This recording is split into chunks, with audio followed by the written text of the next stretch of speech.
Jangan lupa di-share, like, komen, dan subscribe.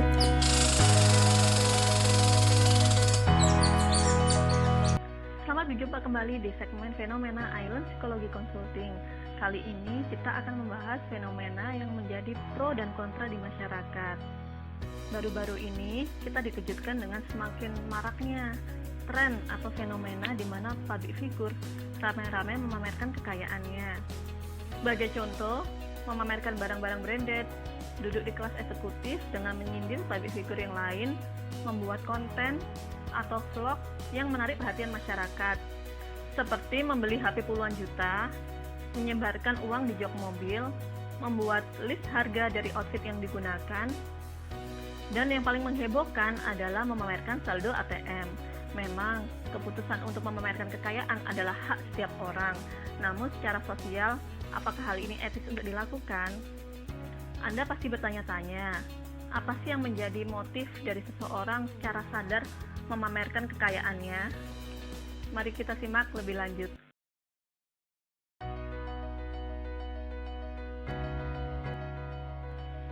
Ada banyak sekali motif yang menyebabkan seseorang secara sadar memamerkan kekayaannya.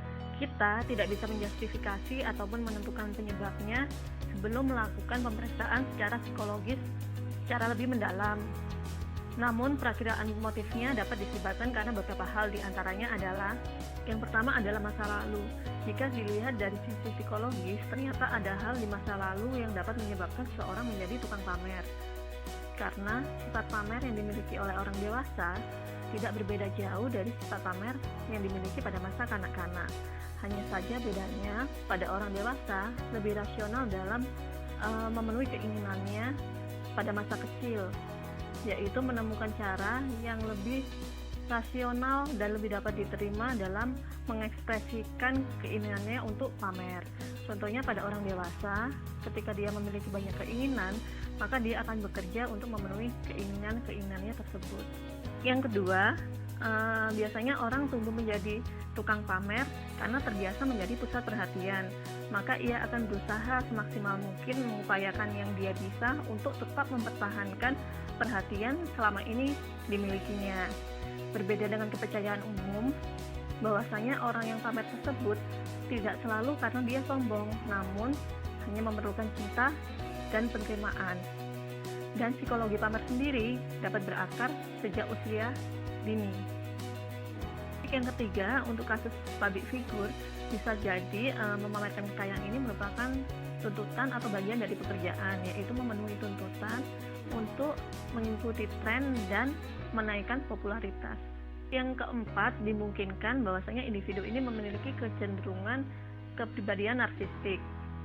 Kepribadian narsistik sendiri merupakan jenis gangguan kepribadian di mana seseorang merasa bahwasanya dirinya sangat berharga dan butuh atau perlu untuk dikagumi. Biasanya individu yang mengalami gangguan narsistik merupakan pribadi yang memiliki masalah dalam hal kepercayaan diri dan keberhargaan diri, sehingga dia perlu untuk terus-menerus mendapatkan pengakuan dan butuh untuk terus-menerus dihargai. Tujuannya adalah untuk mendapatkan kepuasan pribadi walaupun bersifat sementara. Yang kelima, sesuai dengan psikologi manusia, kegiatan dalam hal memamerkan kekayaan, baik kekayaan, uang maupun harta benda, merupakan bagian dari usaha untuk mendapatkan pengakuan. Utamanya adalah bagi kaum muda yang telah berhasil dalam waktu yang relatif singkat. Yang keenam, perilaku pamer sendiri dapat dilakukan oleh individu dari berbagai kalangan. Perilaku pamer erat kaitannya dengan ketidakmampuan individu dalam memahami hubungan sosial dalam perspektif yang benar. Yang ketujuh adalah anggapan yang salah mengenai uang dan kekayaan.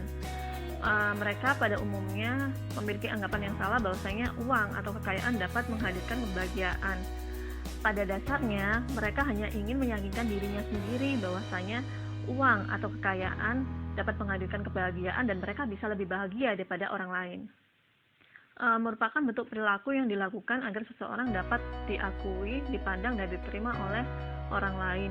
Jadi pamer kekayaan di sini baginya adalah bentuk pernyataan diri. membuat status diri dengan realita yang ia miliki, padahal sebenarnya kekayaan itu tidak harus dipamerkan.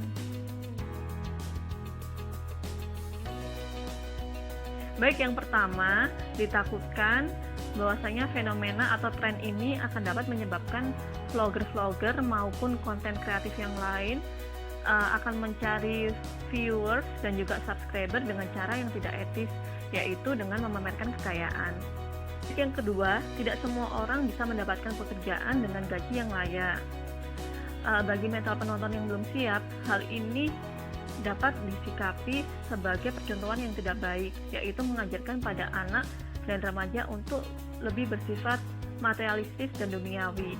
Apalagi jika penontonnya adalah anak-anak ataupun remaja yang belum stabil secara psikologis. Sehingga anak-anak maupun remaja akan terpicu untuk menghalalkan segala cara untuk memperoleh pencapaian yang sama. Hal ini dapat terjadi karena proses modeling sendiri akan terjadi secara refleks pada proses belajar anak maupun remaja.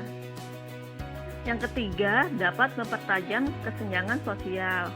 Memang pada awalnya banyak yang termotivasi untuk lebih bekerja keras.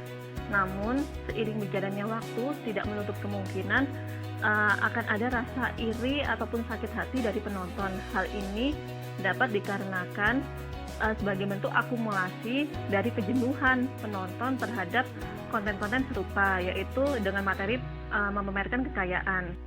Apalagi jika usaha maupun pekerjaan yang penonton lakukan selama ini masih jauh dari kata berhasil. Baik, selanjutnya adalah memancing terjadinya tindakan kriminalitas. Tereksposnya informasi-informasi pribadi ke ranah publik akan dapat memicu oknum tertentu untuk melakukan perampokan, penipuan, penculikan, dan sederet kemungkinan-kemungkinan kejahatan yang lainnya.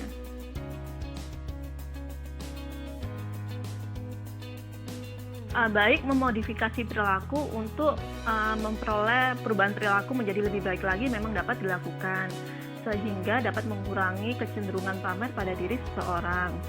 Namun yang perlu digarisbawahi adalah faktor kesadaran diri individu untuk berubah adalah kunci terhadap sukses atau tidaknya suatu usaha.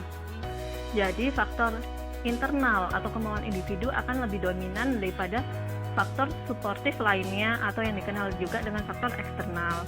Penanganan secara psikologis dapat dilakukan dalam berbagai cara, diantaranya adalah melalui Cognitive Behavioral Therapy atau CBT, dapat melalui konseling, dapat melalui self control ataupun terapi-terapi psikologi yang lain atau yang biasa disebut dengan psikoterapi. Thanks for watching. Jangan lupa di subscribe ya.